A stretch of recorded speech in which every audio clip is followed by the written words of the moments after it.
అందరికీ నమస్కారాలు.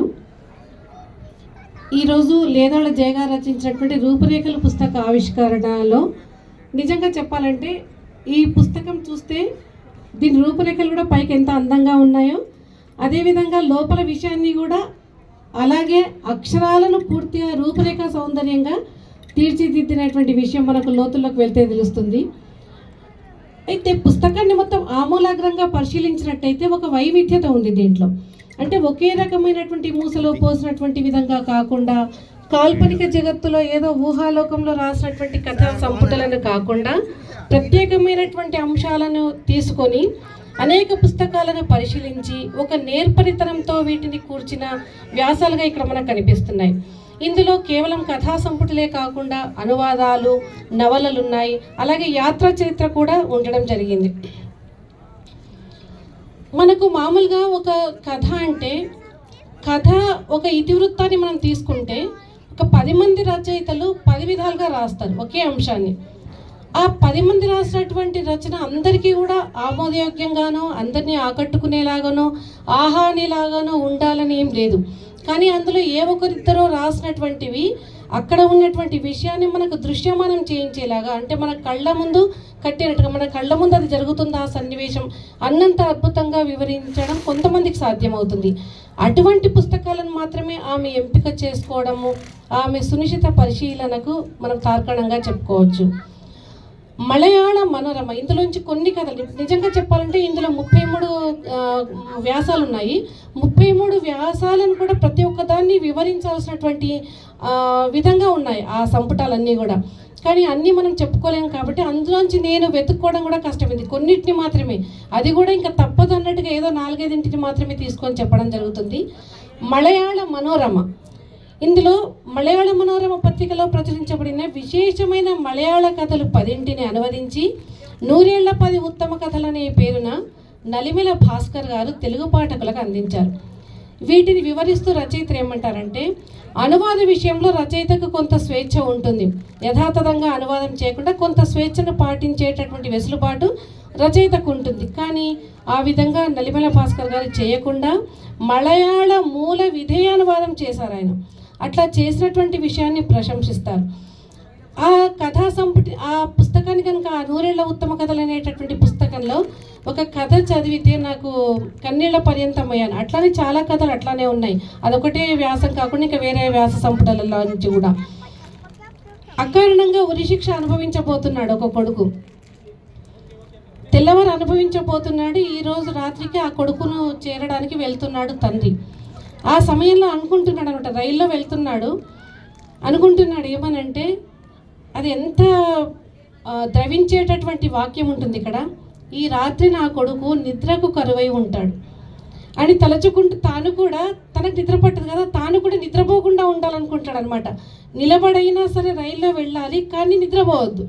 ఎందుకంటే తన కొడుకు నిద్రపోవట్లేదు కాబట్టి తాను కూడా నిద్రపోకూడదు అనేటటువంటి విషయాన్ని తలచుకుంటూ ఆ భావన అనేది చదువులకు కంటతడి పెట్టిస్తుంటుంది. అంతేకాకుండా తెల్లవారి ఉరి తీశారు, తెల్లవారి ఆ కొడుకు శవాన్ని అప్పగిస్తున్నారు. అక్కడ ఒక వాక్యం ఉంటుంది, ఎంత అద్భుతంగా ఉంటుందంటే, ఆ శవాన్ని చేతిలోకి తీసుకునేటప్పుడు ఓ మంత్రసాని నుండి శిశువును అందుకున్నట్టు కొడుకు శవాన్ని కాపలాదారు నుండి తీసుకుంటాడు. మంత్రసాని కొడుకు పుట్టాడని చేతిలో పెట్టినప్పుడు ఎంత ఆనందం ఉంటుంది, మీ కొడుకు శవమని చేతిలో పెట్టి ఒక కాపలాదారుడి చేతిలో పెడితే ఎంత హృదయ విదారకంగా ఉంటుంది. అటువంటి అంశాలకు సంబంధించినటువంటి కథలు ఈ 100 ఉత్తమ 10 కథలని మలయాళ కథల్లో నలిమెల భాస్కర్ గారు వివరించారు. అట్లాగే రమేష్ కార్తిక్ నాయక్ గారు రచించినటువంటి ఢావ్లో గోర్ బంజారా కథలు, ఆయన ఏమంటారంటే, ఫలానా వాళ్ళ కథలు సమాజంలో వినబడట్లేదు అంటే వాళ్ళు సమాజంలో లేరని అర్థం. అంతే కదా, వాళ్ళ కథలు వినబడట్లేదు అంటే వాళ్ళ గురించి లేరు అనేటటువంటి భావన వ్యక్తమయ్యేటటువంటి విధంగా చెప్పడంలో ఒక జాతి అనేది ఎంత నిర్లక్ష్యానికి గురవుతుంది అనేటటువంటి విషయం ఇక్కడ ప్రస్ఫుటంగా చెప్పబడుతుంది. అంతేకాదు, అది చెప్తూనే ఇన్ని రోజులు ఎలా బతికామో తెలియదు, కానీ ఇక ముందు మాత్రం ప్రతి కాగితంపై నిల్చొని మేము బతికే ఉన్నాం అంటూ అనడంలో తమ ఉనికిని కాపాడుకునే ప్రయత్నాన్ని రచయిత ఎంత సంకల్పంగా, ఎంత దృఢదీక్షగా తీసుకున్నటువంటి, కాగితంపై నిల్చొని మేమున్నామని మా ఉనికిని చాటుకుంటామని చెప్పడం, ఆయన యొక్క ఆత్మవిశ్వాసాన్ని చాటుతుంది. ఆ రమేష్ నాయక్ గారు రాసినటువంటి కథా సంపుటి నుంచి ఒక కథ ఖమ్మం జిల్లా డిగ్రీ కాలేజీ వాళ్ళకి పాఠ్యాంశంగా కూడా పెట్టారనేటటువంటి విషయాన్ని లేదాళ్ల జయ గారు ఇక్కడ ప్రస్తావించారు. ఇక భారతీయ భాషలోని గొప్ప కథలన్నింటినీ కూడా అనుసృజన చేసినటువంటి రంగనాథ రామచంద్రరావు గారి కృషిని అభినందిస్తూ జయ గారు ఏం చెప్తారంటే, భారతీయం అనేటటువంటి పుస్తకం ఒకటి రంగనాథ రామచంద్రరావు గారు రాసినటువంటి పుస్తకం. ఇక్కడ యజమాని కుటుంబం కోసం ప్రాణత్యాగానికి సిద్ధపడ్డటువంటి ఒక పేదవాడి కథ. పేదవాళ్ళ జీవితాలన్నీ కూడా అలాగే తెల్లారుతూ ఉంటాయి, అది మనకు తెలుసు. మనం కళ్ళారా చూస్తుంటాం, చెవులారా వింటూ ఉంటాం. మన కళ్ళ ముందు అన్నీ కనిపించినట్టుగానే మనం ప్రవర్తిస్తూ ఉంటాం. కుటుంబం కోసమే ప్రాణత్యాగానికి, యజమాని కుటుంబం కోసం, తన కుటుంబం కోసం కాదు, ప్రాణత్యాగానికి సిద్ధపడ్డాడట. అక్కడ రాసినటువంటి వాక్యాలు ఎలా ఉంటాయంటే, పేదవాని బతుకు ఒక కాగితం పడవ లాంటిది, ప్రవాహానికి అనుగుణంగా ప్రవహిస్తూ ఎక్కడో ఒక చోట మునిగిపోతుంది. అంటే దానికంటూ ఒక నిర్దిష్టమైనటువంటి దిశ అనేది ఉండదు. కాగిత పడవకి ప్రవాహం ఎటుపోతుంటే అటుపోతుంది, చివరికి తడిసి నీళ్ళల్లో మునిగిపోతుంది. పేదవాడి జీవితం కూడా అంతే. అంటే ఈ కథలో ఇతివృత్తం అంతా కూడా పేదవారి జీవితంలోని కఠోర వాస్తవాలు ఏవైతే ఉంటాయో వాటిని ఆవిష్కరించినటువంటి విషయాన్ని ఇక్కడ వివరిస్తారు. ఇంకో కథ ఉంటుంది ఏంటంటే, స్త్రీలు మామూలుగా ప్రతి చోట అస్తిత్వాన్ని కోల్పోతూ ఉంటారు. ఇప్పుడు ఎంతగా ఇట్లా స్టేజ్ల మీద మాట్లాడుతూ ఉన్నప్పటికీ కూడా చాలా సందర్భాల్లో వాళ్ళ అస్తిత్వాన్ని కోల్పోతూనే మళ్ళీ నిలబెట్టుకోవడానికి ప్రయత్నం చేస్తూనే ఉన్నారు కూడా. ఒక స్త్రీ ఏం చేస్తుంటుందంటే, చాలా వరకు తన అస్తిత్వాన్ని కాపాడుకుంటూ అందరి దృష్టిలో మంచిది అనిపించుకునే విధంగా, ఆహా ఎంత గొప్ప వ్యక్తిత్వం అనిపించుకునేలాగా ఉండి, భర్త చనిపోయిన తర్వాత వేరే వివాహం చేసుకుంటే ఆ భర్త యొక్క ప్రోద్బలంతో ఇతరులను డబ్బులు అడుగుతుంది అనమాట. డబ్బులు అడగాల్సినటువంటి పరిస్థితి ఏర్పడి భార్య ద్వారా అడిగిస్తాడు అతను. అప్పుడు ఆమె బావగారు అంటారనమాట, నువ్వేదో ప్రత్యేకం అనుకున్నాను, నువ్వేం ప్రత్యేకం కాదు, 10 మందిలో 11వ దానివి అంటాడు. ఎంత కలిచివేసేటటువంటి మాట చూడండి అది.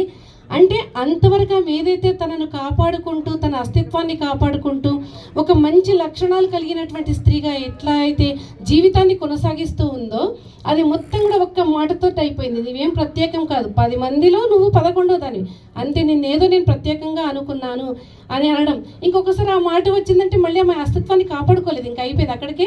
ఆమె జీవితానికి అది ఇంకా చరమాంకం అనమాట. అటువంటి పరిస్థితి ఏర్పడినటువంటి ఒక అబల కథ అనిపిస్తూ ఉంటుంది.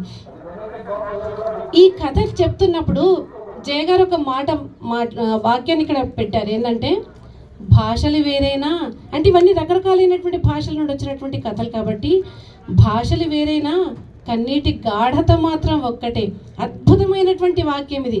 కన్నీరు అనేది చాలా గాఢమైనది, చాలా సాంద్రతతో కూడినటువంటిది.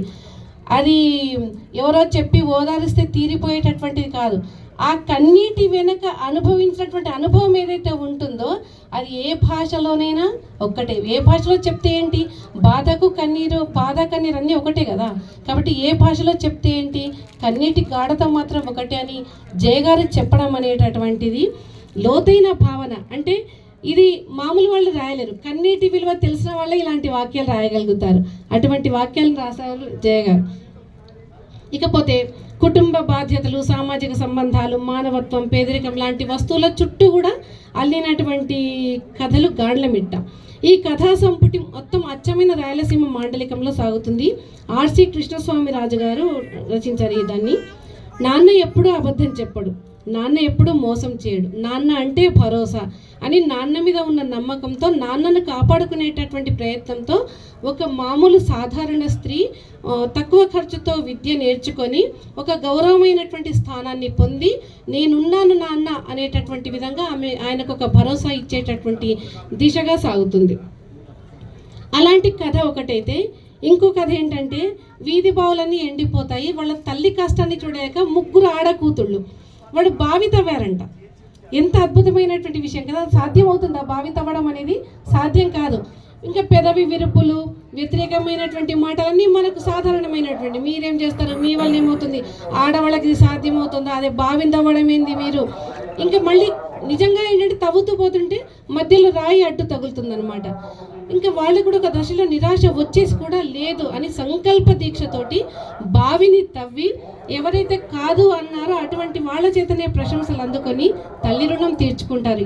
అంటే ఇంతకుముందు మనం ఒక అస్తిత్వాన్ని కోల్పోయినటువంటి స్త్రీని గురించి చూసాము, అదేవిధంగా ఇక్కడ అస్తిత్వాన్ని నిలబెట్టుకున్నటువంటి స్త్రీలను చూస్తున్నాం. అంటే స్త్రీలలో ఎంత అబలలుగా ఉన్నప్పటికీ, ఎన్ని ఇబ్బందులు పడుతున్నప్పటికీ ఒక కార్యదీక్ష అనేది ఎటువంటి స్థాయిలోనైనా ఉండగలుగుతుంది, ఏదైనా చేయడానికి అది వాళ్ళని ప్రేరేపిస్తుంది అనేటటువంటి విషయం ఇక్కడ మనకు స్పష్టంగా కనిపిస్తుంది.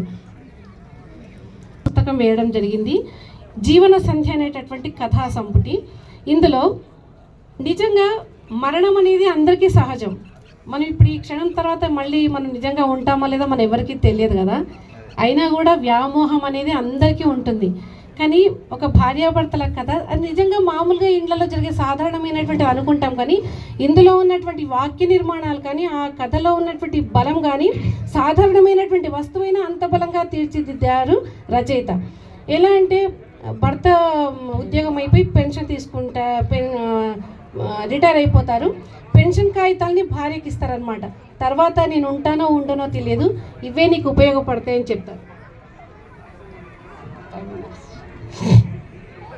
అయితే అట్లా చెప్తూ ఏమంటాడంటే, మరణం మన చేతిలో లేని పని కదా, కాబట్టి మన ఇద్దరిలో ఎవరు పోయినా కూడా మిగతా వాళ్ళ మటుకు చాలా ధైర్యంగా ఉండాలి అని చెప్తాడు. ఇట్లెందుకు చెప్తున్నాడో అని అనుకుంటుందామె. కానీ ఒక మాట ఆయన ఏమంటారంటే, ఒక వాడిన పువ్వు రాలినట్లు, ఎండిన ఆకు రాలినట్లు, వేగంగా నేలకు జారిపడిన నక్షత్రంలా మరణం చాలా నిశ్శబ్దంగా జరగాలని కోరిక.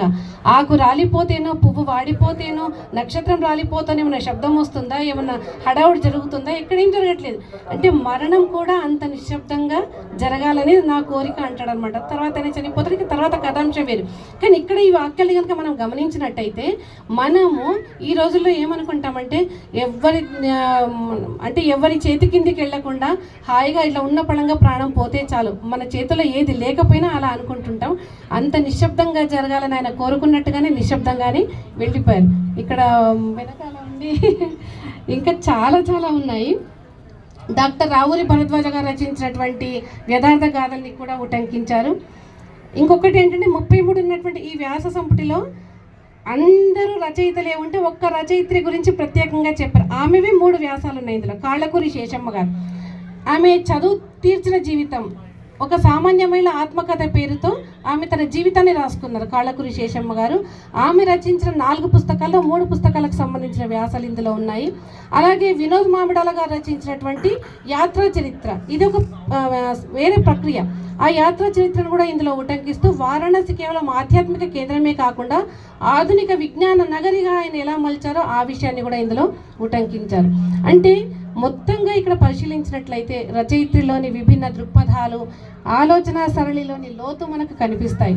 సాధారణ కథా సంపుటాలను ఎంచుకోకుండా విభిన్న భాషలు, విభిన్న సంస్కృతులు, వివిధ వృత్తులు, ఇటువంటి